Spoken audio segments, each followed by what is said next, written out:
Olá, seja muito bem-vinda, seja muito bem-vindo aqui a mais um momento de estudos. Hoje vamos tratar de currículo. Isso mesmo, as coisas de currículo escolar, como é que isso acontece? Que influências tem, que se há disputa de poder ou não, enfim, a gente vai avaliar aí e aprofundar um pouquinho, né, no que tem se falado mais recentemente a respeito de currículo.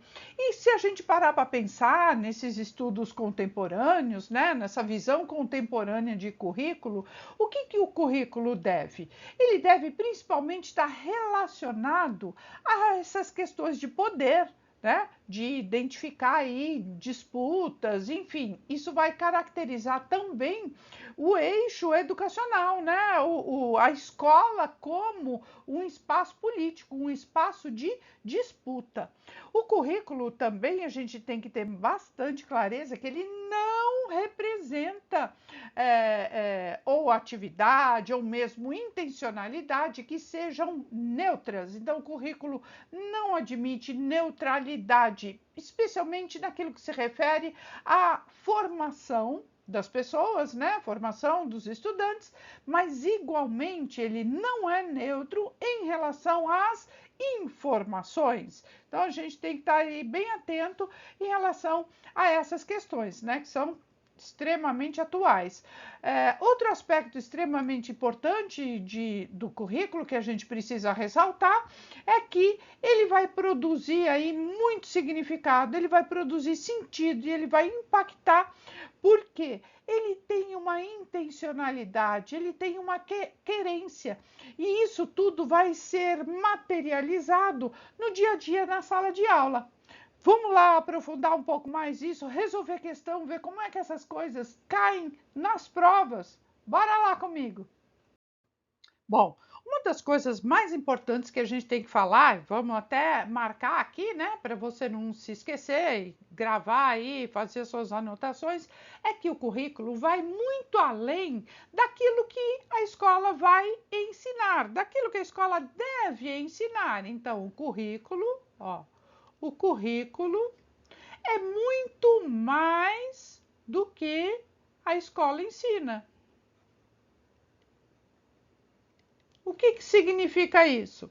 Bom, significa que o currículo vai além de um currículo formal, que é o rol, né, de conteúdos, disciplinas, né, que a escola vai trabalhar. Então, ele vai muito além disso, né? Então, o currículo é mais do que a escola ensina, portanto, o currículo, ele não se limita, né? Ele é mais que um documento, né? Que um documento formal da escola, né? Aquele documento no qual estão descritos ali os conteúdos, as disciplinas que serão trabalhadas na escola. Além disso, e não menos importante, né? A gente tem aliado ao currículo alguma coisa extremamente relevante que às vezes as bancas associam. E quando a gente vai estudar, você nem pensa em associar uma coisa com a outra, que é o quê? A avaliação. Ó, é a avaliação. A avaliação escolar, ela está caminhando para e par com o currículo. A gente tem que entender que a avaliação está a serviço daquele currículo que está posto, daquele currículo que está se fazendo, daquele currículo que se está desenvolvendo na escola. Então, a avaliação vai andar junto com o currículo. Então, de acordo com o currículo que está sendo desenvolvido naquela escola, também a avaliação andará junta, né? Porque ela cobra as mesmas intencionalidades que o currículo anteriormente está declarando, né? Bom, e antes da gente definir exatamente o que é currículo, a gente tem que pensar que tipo de cidadão, que tipo de homem se quer formar. Então, antes de tudo, né, a primeira coisa a pensar é, ó, que tipo de homem se quer formar? Que tipo de cidadão? Ó, cidadão que se quer para aquela localidade. Por quê? Afinal de contas, o currículo ele vai representar o quê? O que deve ser ensinado nas escolas, né? O que deve ser aprendido pelos estudantes, e isso vai representar escolhas. E é exatamente essas escolhas, né, que vão determinar os conhecimentos que serão trabalhados nas escolas, né, que serão abordados em sala de aula, para formar aquele tipo de cidadão, para formar aquele tipo de pessoa. Então a gente identifica que o currículo ele está envolvido, e por conta disso, né, em relações de poder, porque se ele está formando o cidadão, ele está envolvido em relações de poder. Ele está também envolvido na hierarquia, hierarquia das disciplinas. É isso mesmo. Você já ouviu falar que algumas disciplinas, alguns conteúdos são mais relevantes que outros dentro da escola? É isso mesmo, né? Afinal de contas, privilegia-se algumas disciplinas em detrimento de outras. Quantas vezes você já viu aí nas escolas pelo mundo afora, né, privilegiar as atividades de língua portuguesa, as atividades de matemáticas, as atividades de ciências da natureza, em detrimento de disciplinas como educação física, como arte, enfim, a gente tem que ter esse olhar e essa consciência, né, de que há sim essa hierarquia de disciplinas e que tudo isso não passa de uma disputa pelo poder, né? De briga mesmo, né? De disputa de território, de disputa de poder que acontece dentro da escola para refletir na sociedade e refletindo a sociedade na qual aquela escola está inserida. Bom, é assim, né? É dessa maneira, né? Com esse conjunto de elementos que o currículo vai refletir essas relações de poder que estão presentes tanto na sociedade, mas que também representam diferentes momentos e situações dentro das escolas, porque reflete os estratos sociais da nossa sociedade. E também as diferentes concepções que estão aí, né, concepções de currículo que aí já estão dentro de cada escola, dentro de cada disciplina, enfim, dentro de cada sala de aula, porque aí o currículo vai envolver a todos, né, não só os estudantes. Bom, evidentemente, durante a elaboração do currículo, algumas vozes vão ser escutadas, né? Terão maior expressão, e outras serão silenciadas, serão caladas, né? Serão não escutadas, né? Não ouvidas em determinados momentos. Agora, isso muda, né? Isso, com o tempo, estas situações vão mudando. E é isso que faz o currículo ser dinâmico. É isso que faz o currículo ser temporário, né? A gente falou tanta coisa aqui do currículo e a gente precisa anotar também, né, que o currículo é temporário, certo? Ele tem a ver com o tempo, ele tem uma duração. Olha só, algumas disciplinas em determinados momentos entram no currículo, em determinados momentos saem do currículo. A gente viu aí recentemente, inclusive por ocasião da definição da BNCC, uma disputa bastante expressiva em relação ao currículo do ensino médio. entrava e saía, filosofia, sociologia, arte, enfim, eram disciplinas que entravam e que saíam ali naquela discussão, mas que ganharam espaço porque elas estavam sendo silenciadas. Mas a sociedade se manifestou, né? Os estudantes se manifestaram e isso se reverteu. Ainda bem, né? Porque são disciplinas que possibilitam reflexão, criticidade, enfim, né? Essas coisas que tornam a formação do cidadão tão importantes e tão relevantes, não é mesmo? Bom, estava falando agora há pouco, né, que o currículo implica em território, implica em localidade, implica em comunidade. Então, olha, o currículo ele vai implicar em território, ele vai implicar em comunidade. E o currículo, ele também acontece dentro da sala de aula, né? Não é só na sala de aula, mas ele acontece também, né? Ó, na sala de aula, tá? E ele é feito, elaborado, pensado e executado a várias mãos. Não é só pelo professor, mas o professor e a escola, eles têm um papel muito importante nesse processo do currículo, né? E a gente precisa ter em mente que o professor precisa considerar os estudantes na hora de pensar o currículo, né? Então, há que se considerar os estudantes,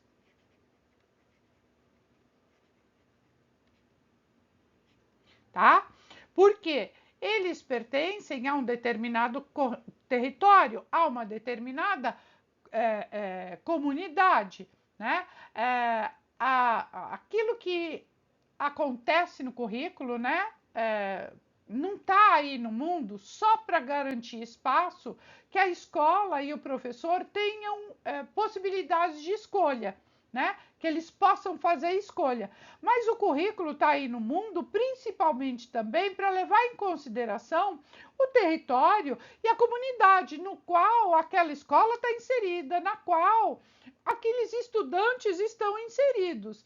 Então, há que se considerar, né, e olhar para esses estudantes na hora de pensar e executar o currículo e colocar o currículo aí em atividade, né? Bom, outra coisa extremamente importante da gente saber é que o currículo ele não pode tudo, tá? Olha, ele não pode tudo. Bom, se ele não pode tudo, ele pode alguma coisa.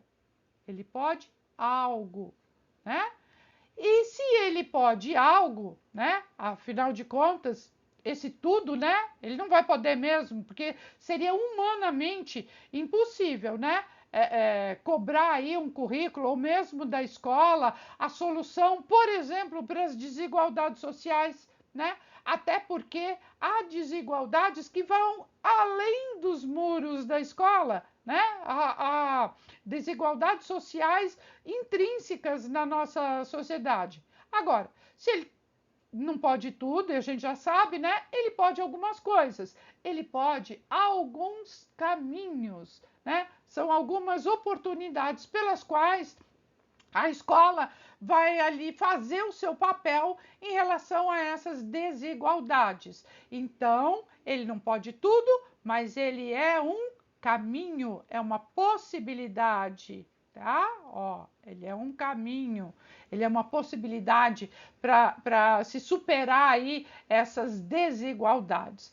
Quando a gente vê o currículo dessa maneira, né, com essa verdade toda, a gente entende que aquela velha balela de meritocracia cai por terra, né? Sabe? Isso acaba ficando só no senso comum e que vai reproduzir coisas do tipo: se o estudante se esforçar, ele pode tudo na escola, ele pode tudo na vida, ele vai ser um vencedor. Olha só o perigo de se ficar reproduzindo esse tipo de fala que é vazia, né? E que a gente precisa levar em consideração que os pontos de partida de cada estudante são muito diferentes quando eles entram na escola. Esses pontos de partida são diferentes na entrada.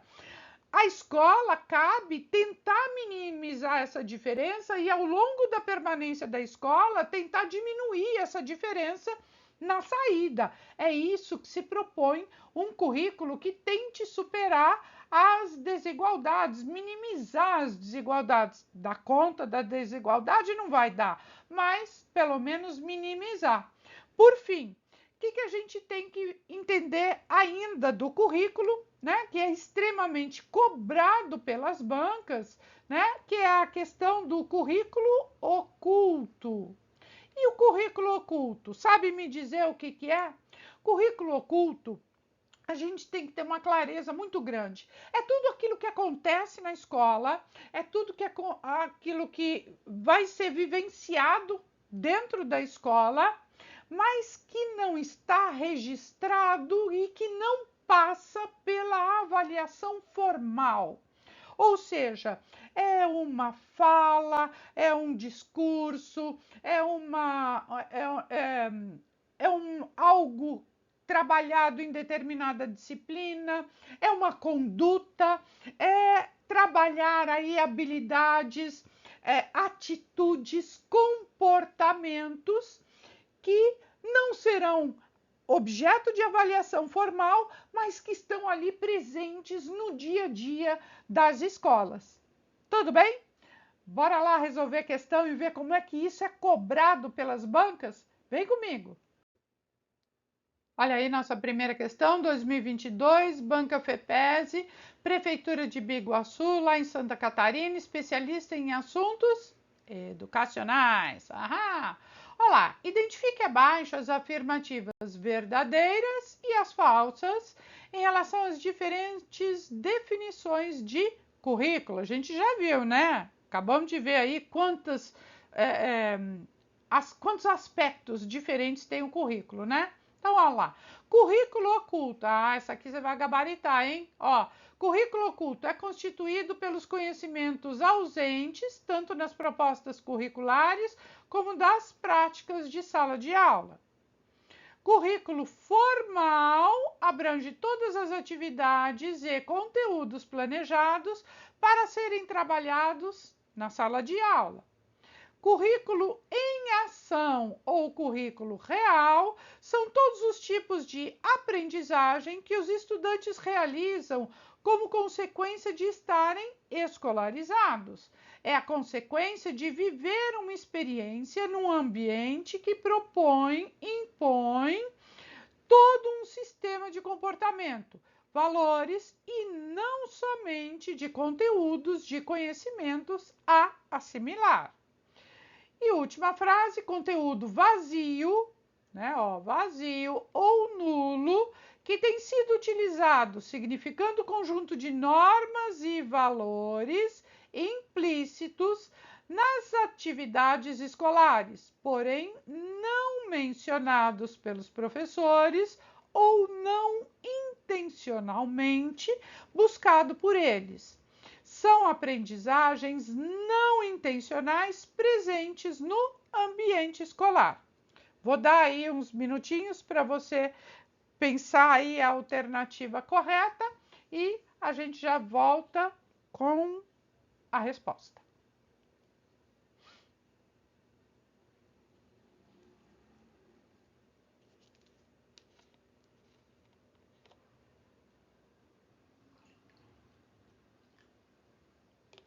E aí, tudo bem? Podemos corrigir já? Essa te deixou aí meio intrigado, as frases? Olha, toda vez que a gente tem uma questão desse tipo, né, com várias possibilidades de resposta, com várias frases para serem analisadas, a gente vai analisando as frases e vendo as alternativas junto, para ver se a gente já elimina a questão rápido, né? Afinal de contas, a gente tem que ter foco, a gente tem que ter objetividade. A gente está ali fazendo uma prova e precisa, inclusive, ganhar tempo. Então, vamos lá. Olha, a gente tem que identificar se as frases estão corretas ou se elas estão erradas. Bem, currículo oculto é constituído pelos conhecimentos ausentes, tanto das propostas curriculares quanto das práticas de sala de aula. Bom, ele pode até estar ausente da proposta curricular, né? Ele até pode, né, estar ausente da proposta curricular, mas da prática de sala de aula, não, porque é aquilo que eu falei agora há pouquinho, né? Currículo oculto, ele será representado pelas atitudes, pelos comportamentos, e ele não vai entrar na avaliação formal, portanto, ele está nas práticas de sala de aula, o que faz dessa primeira frase uma frase falsa. Então, olha, se a primeira é falsa, a gente já elimina aqui a A, que começa com verdadeiro, a gente elimina a B, que começa com verdadeiro, e a gente elimina a C. Olha só, você tem aí duas alternativas. Se você acertar uma delas, você já pode ir para outra questão, não precisa ficar mais tempo nessa questão.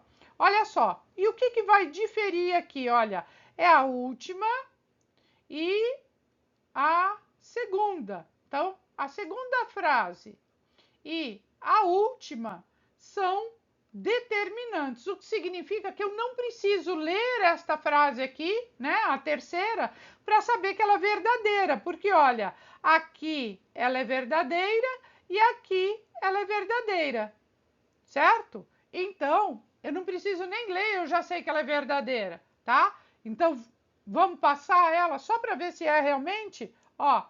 Currículo em ação ou real, ou seja, é aquele currículo que acontece em sala de aula, são todos os tipos de aprendizagem que os estudantes realizam como consequência de estarem escolarizados. Exatamente, né? É tudo aquilo que vai acontecer porque se está dentro da escola.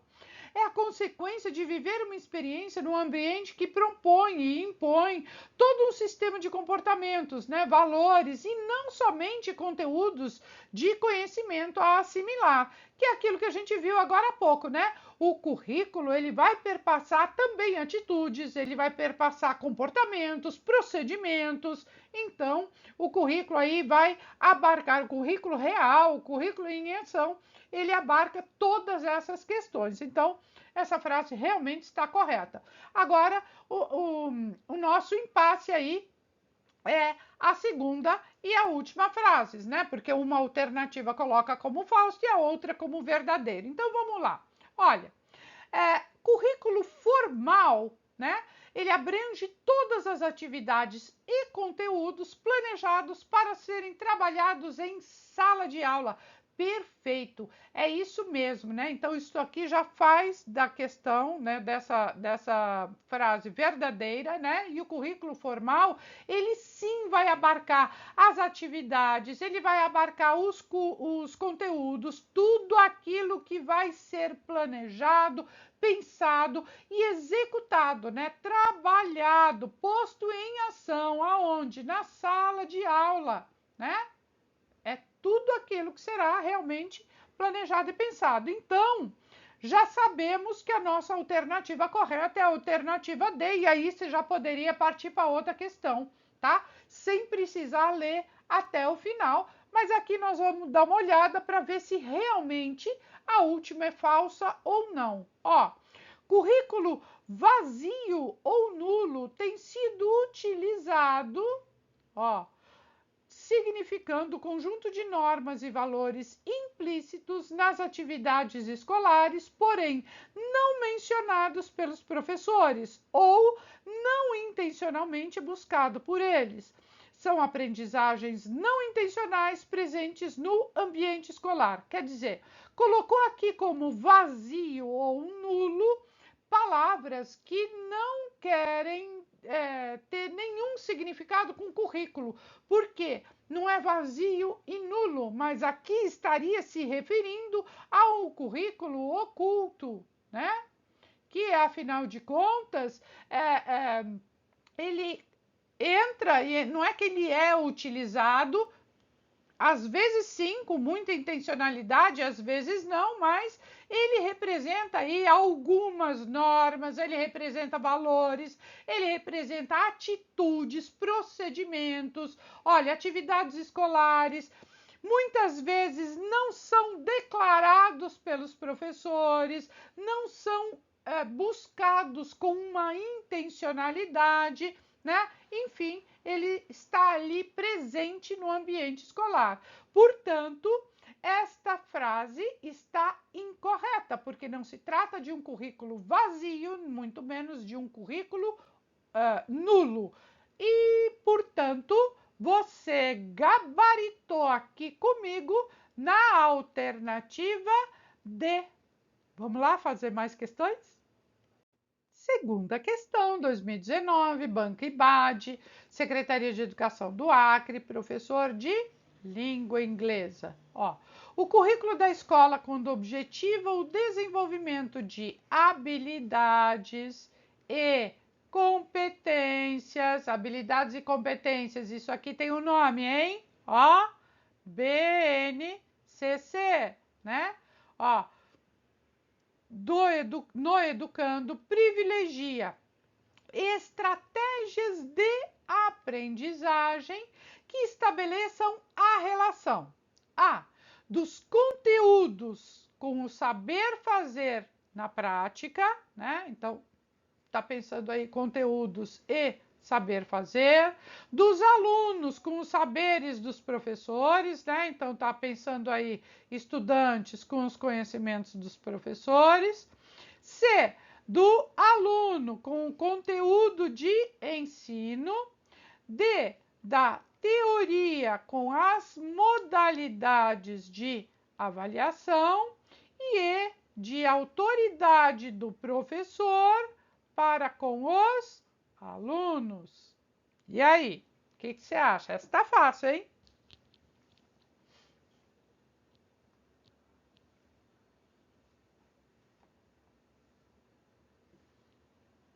Podemos ir? Tá facinho? Vamos lá? Ó, currículo da escola, quando ele pretende ali, né, o desenvolvimento de habilidades, e desenvolver habilidades e competências, assim como fala a BNCC. Isso vai privilegiar determinadas estratégias, né, de aprendizagem. E essas estratégias têm que ter ali uma relação. Qual é a relação? É relação de autoridade, olha aqui, de autoridade do professor com os alunos? Não, né? Não é de um autoritarismo. Não se pensa uma hierarquia, né, do professor. O professor não sabe mais que os estudantes, ele tem saberes diferentes, né? Da teoria com as modalidades de avaliação, também não, né? Porque eu não vou pensar só a teoria em relação àquilo que vai ser avaliado. E a gente não pode esquecer que a avaliação tem ligação direta com o currículo, né? Tipo de currículo, tipo de avaliação. Eles vão andar juntos, ok? Do estudante com o conteúdo de ensino, né? Então, habilidades e competências, vai se privilegiar aí estratégias que estabeleçam essa relação do estudante com o ensino? Não, né? Porque, afinal de contas, o ensino é algo do professor. Então, eu não tenho que estabelecer essa relação do aluno, né, do estudante com o ensino. Dos alunos com os saberes dos professores? Não, com os saberes do mundo, com os saberes acumulados pela humanidade culturalmente, historicamente, né? E não dos professores. O professor não sabe tudo, né? Mas sim dos conteúdos, né? Daquilo que vai ser trabalhado nas escolas, daquele currículo formal, né?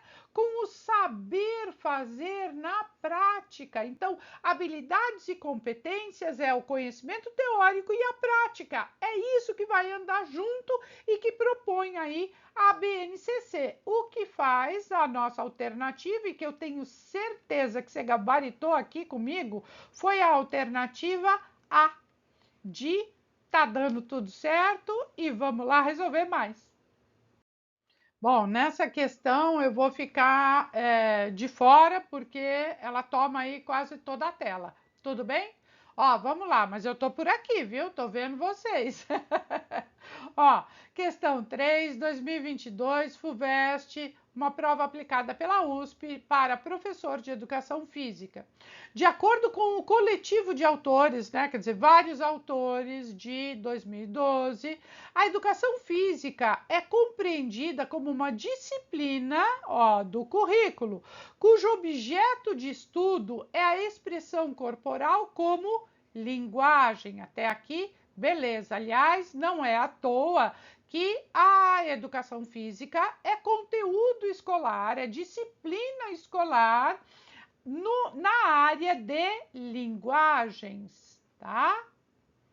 Junto com outras linguagens, né? Junto com arte, junto com língua portuguesa, né? Literatura, língua inglesa, enfim, é uma linguagem, né? Uma linguagem corporal. Bom, é através da expressão corporal, enquanto concurso Profem 2022, linguagem que será mediado o processo de sociabilização, ó, das crianças e jovens na busca da apreensão e atuação autônoma e crítica na realidade, né? Através do conhecimento sistematizado, ampliado, aprofundado, especificamente no âmbito da cultura corporal. Nessa concepção, evidenciam-se possibilidades de a educação física trazer, né, contribuições relevantes ao esforço coletivo de construção de um projeto político-pedagógico que se concretiza através da dinâmica do currículo. Nessa perspectiva crítica, né, ou seja, olhar a educação física com essa criticidade, né, realmente como uma maneira de linguagem, como uma forma de expressão, é correto afirmar sobre a avaliação. Olha aqui a avaliação, né, do currículo, que aqui no caso a educação física, né, não deixa de ser objeto aí. Não se pode cair no reducionismo de um universo meramente político de entendimento, sendo necessária a consideração de outras dimensões desse processo, tal como as suas significações, implicações e consequências pedagógicas. B. Cada vez mais compreende-se que a avaliação é um dos aspectos essenciais do projeto pedagógico, justamente por ser através dela que se cristalizam mecanismos atitudinais e procedimentais no processo de ensino e aprendizagem. C. Deve servir de referência para análise de aproximação ou distanciamento do eixo curricular que norteia o projeto político da escola. D. Deve estar referenciada nos objetivos do plano escolar. Deve-se ter em conta claramente o projeto de sociedade capitalista que queremos construir e o projeto humanístico que se efetiva na dinâmica curricular. E E. Deve mensurar durante o trabalho pedagógico aspectos de conhecimento, habilidades e atitudes, levando em conta todas as condutas sociais dos alunos na atribuição das notas e conceitos. Pensa aí, reflete aí um pouquinho que a gente já destrincha essa questão.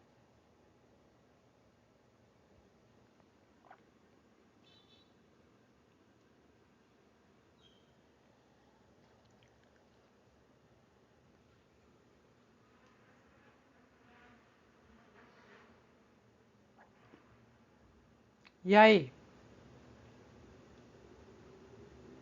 Podemos? Vamos lá?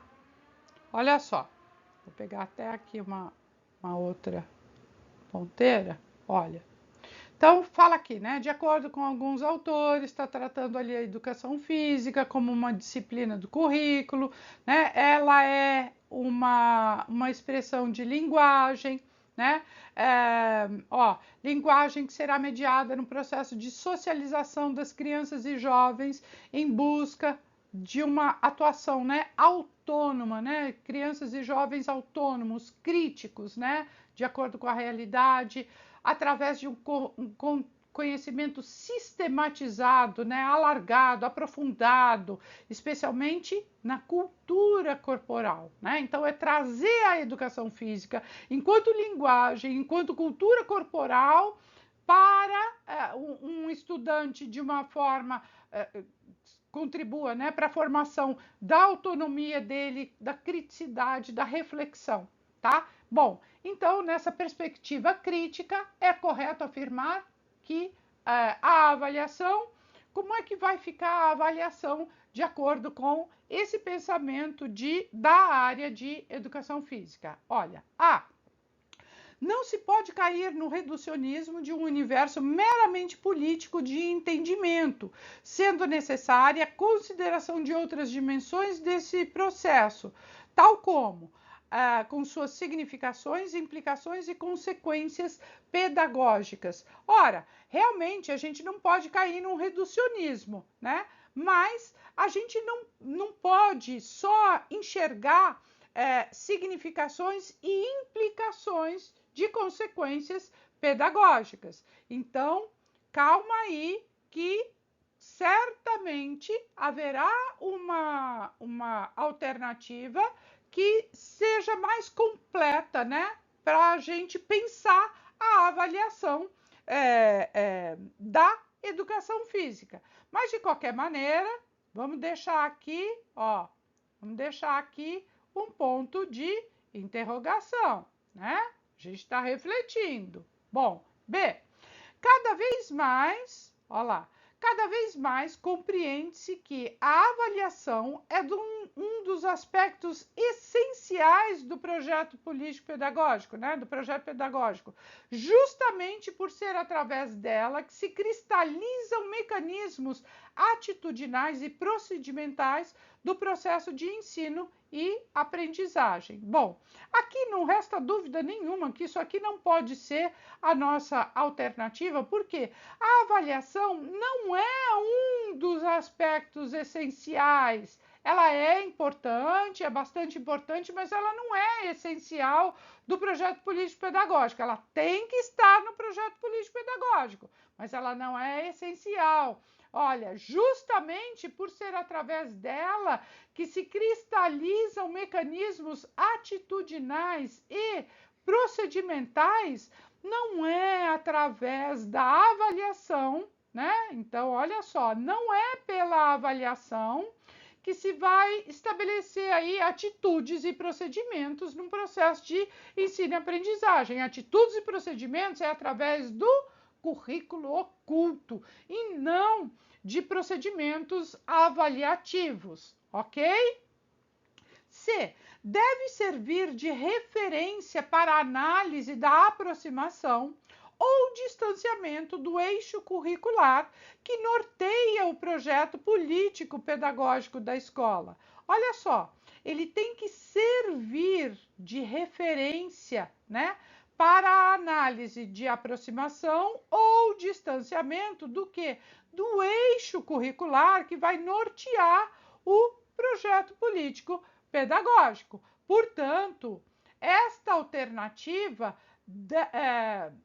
derruba qualquer dúvida que tivéssemos em relação a, né? Porque fala que, olha, você não pode cair no reducionismo de estar de ser, né, a avaliação, um entendimento só político, né? E aí você tem que entender outras dimensões, aí também as significações, as implicações e também as consequências pedagógicas. Mas, olha, ela tem que servir de referência para eu me aproximar ou para eu me distanciar daquilo que eu estou tendo como objeto do conhecimento, ou seja, aquilo que está dentro e discriminado, né, detalhado no meu projeto pedagógico. Até agora é a nossa alternativa, mas vamos ver as demais? D. Deve estar referenciada nos objetivos do plano escolar. Quer dizer, lá nos objetivos do plano escolar eu tenho que colocar o que eu quero da avaliação?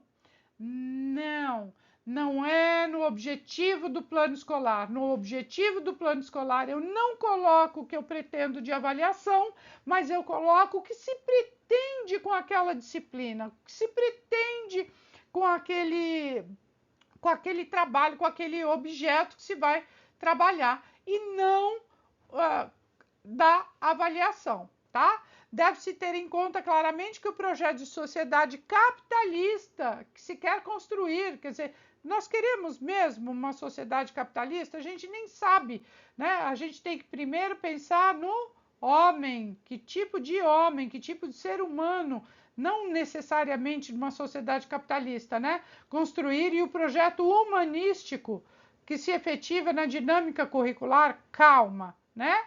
Calma, isso aqui está bem equivocado.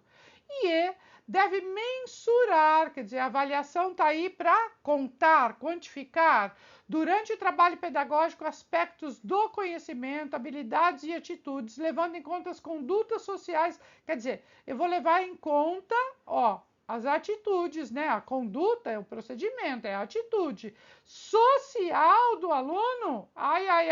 Para ir atribuir nota e conceito? Claro que não, porque aí seria uma coisa muito pessoal, né? Eu vou atribuir nota e conceito de acordo com a conduta social do estudante? Não. Portanto, a nossa alternativa correta realmente é a alternativa C, que eu tenho certeza que você gabaritou aqui junto comigo, que deu tudo certo. Bora lá fazer mais uma? Questão 4, 2023, banca UPNet e AUP da Prefeitura de São José da Coroa Grande, lá em Pernambuco, professor do ensino fundamental, anos iniciais. O termo transdisciplinaridade foi criado inicialmente por Jean Piaget, tá? Isso é fato, ok? No primeiro seminário internacional sobre pluri e interdisciplinaridade, lá em 1970. Mais tarde, a Unesco produziu a Carta da Transdisciplinaridade. Esse documento discorre sobre questões que motivam o exercício da transdisciplinaridade e também sobre condições que caracterizam a abordagem. Nesse contexto, analise as afirmações abaixo e coloque verdadeiro, né, ou falso para as falsas, né? V para as verdadeiras e F para as falsas. Qualquer tentativa de reduzir o ser humano a uma mera definição e de dissolvê-lo nas estruturas formais, sejam eles nas quais elas quais forem, é compatível com a visão transdisciplinar. E aí, qualquer tentativa de reduzir o ser humano a uma mera definição, né, e de dissolvê-lo ali nessas questões de estrutura formal, é compatível com a visão transdisciplinar? Reflete aí um pouquinho e daqui a pouco você vai entender por que eu coloquei essa questão aqui.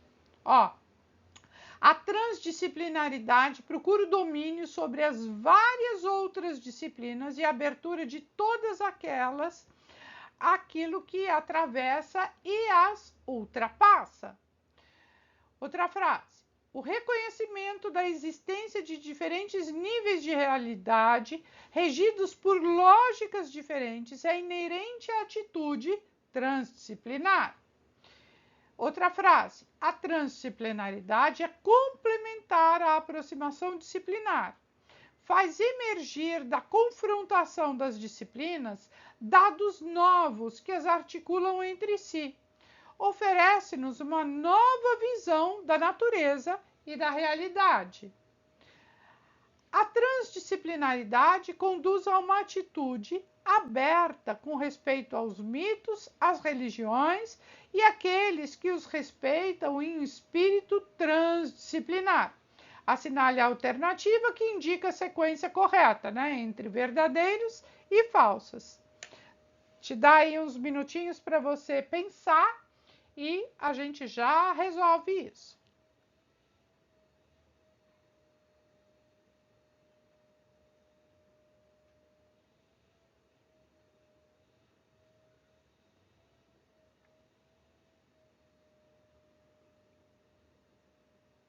Ó, considera que, lembra quando a gente falou logo no começo do vídeo, né, que o currículo tem um jeito de acontecer na escola, né? Ele tem uma forma de acontecer na escola. E isso, essa maneira dele transcorrer na escola, né, dele ser pensado, elaborado e executado, né, e posto em prática dentro das escolas, que vai refletir ali a ação do professor, dos estudantes, dos demais profissionais, refletir ali na ação na sala de aula. O que isso representa, né? Representa que há aspectos que são inerentes ao currículo. Quando a gente fala também que o currículo tem tudo a ver com a avaliação, é porque eu não posso ter uma conduta em sala de aula com meus estudantes e a avaliação eu cobrar outras questões, ou eu não posso ter, vamos supor assim, uma conduta construtivista com meus estudantes dentro de sala de aula e na hora da avaliação propor ali uma avaliação que vai privilegiar aspectos memorísticos, né, de memorização, porque aí eu estaria não relacionando a avaliação com aquele currículo, mas a avaliação estaria ali descolada daquele currículo, ela estaria muito mais próxima de uma expressão não construtivista, mas de uma pedagogia tradicional. Então, quando a gente fala de transdisciplinaridade, e é o que está posto aí, né, que realmente foi uma expressão elaborada ali, criada por Piaget, nesse encontro, né, que estava se tratando tanto da pluridisciplinaridade quanto da interdisciplinaridade, né, a pluri, que são várias disciplinas sendo trabalhadas, às vezes concomitante e horas não, né, mas as disciplinas nem sempre se conversam, né, são pluridisciplinares, e a interdisciplinaridade é quando eu pego algumas disciplinas para ter um objetivo comum, né? Agora, quando eu estou trabalhando a transdisciplinaridade, é uma forma de trabalhar o currículo que vai perpassar a todas as disciplinas, vai conversar com muitas disciplinas e com muitas intencionalidades. Então, vamos lá. Primeira frase, tá? Olha lá. Qualquer tentativa de reduzir o ser humano a uma mera definição e dissolvê-lo nas estruturas formais, sejam elas quais forem, é compatível com a visão transdisciplinar? Quer dizer, se eu quero reduzir o ser humano, isso é compatível com algo que vai transcender? Evidente que não, né? Eu não vou reduzir o ser humano, mas justo pelo contrário, eu vou ampliar, eu vou ter outras possibilidades, ok? Então, a nossa primeira frase é falsa. Aí, aquela técnica, né? Já vamos lá eliminar as alternativas. Olha, já eliminamos a B tudo bem, a C tudo bem, a D eliminamos e a E também tudo bem. E aí a gente tem, olha só, duas com F aqui no final, duas, olha, aqui a gente já elimina uma, tá? Porque, olha, aqui é verdadeiro e aqui é verdadeiro. Então, se a segunda for verdadeira ou falsa, a gente já elimina pelo menos mais uma questão ou uma alternativa, né? Ou a gente resolve a questão, tá? Porque se ela for falsa, a gente já elimina a C e a E. E se ela for verdadeira, a gente elimina a B e ficamos aí entre a E e a C, beleza? Então vejam que tá aqui a chave para você ganhar tempo e correr, bora fazer outras questões, beleza? Ó, então vamos lá. A transdisciplinaridade procura o domínio sobre várias outras disciplinas e a abertura de todas elas, àquilo que as atravessa e as ultrapassa. E aí, está correto ou está incorreto? Correto, correto. Para e pensa comigo. Ó, a transdisciplinaridade, ela vai procurar o domínio sobre outras disciplinas? Claro que não, gente. Olha, se liga, hein? Se liga, presta atenção. Ela não vai procurar o domínio de outras disciplinas. A transdisciplinaridade, ela não quer dominar. Ela sim extrapola, ela vai além, né? Ela vai procurar não só as disciplinas que se está trabalhando ali, mas outros assuntos e outros conhecimentos também. Mas ela não quer dominar nada, porque há espaço para pluri, há espaço para interdisciplinaridade. A transdisciplinaridade não veio aqui para bater o martelo, ela não está hierarquicamente superior às outras formas de se trabalhar o currículo, mas ela é mais uma possibilidade. Então, ela não procura o domínio de jeito nenhum. Ah, se liga, hein? Às vezes, uma palavrinha cai por terra, tudo, e aí a gente se empolga com as outras palavras que estão falando a respeito da transdisciplinaridade, então cuidado, hein? Bom, então aí a gente já tem, né? Falso a primeira, falso a segunda. Bom, já matamos a alternativa. Não é nem a E e nem a C. Aqui você já poderia ir para outra questão, mas a gente está aqui estudando e vamos ver se realmente as próximas são verdadeiras, né? Vamos lá. O reconhecimento da existência de diferentes níveis de realidade, regido por lógicas diferentes, é inerente à atitude transdisciplinar. Sim, né?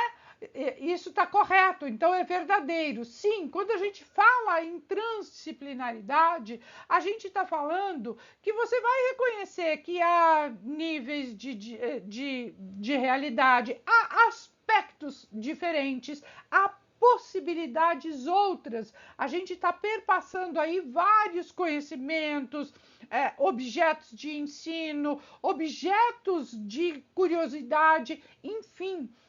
Tem sim essa pluralidade, é transdisciplinaridade, ela vai perpassar a vários conhecimentos, né? E aí, por muitas lógicas diferentes, né? Não é só um aspecto ou outro, mas várias, por lógicas diferentes. Próxima frase. A transdisciplinaridade é complementar, ou seja, ele está complementando a aproximação disciplinar, né?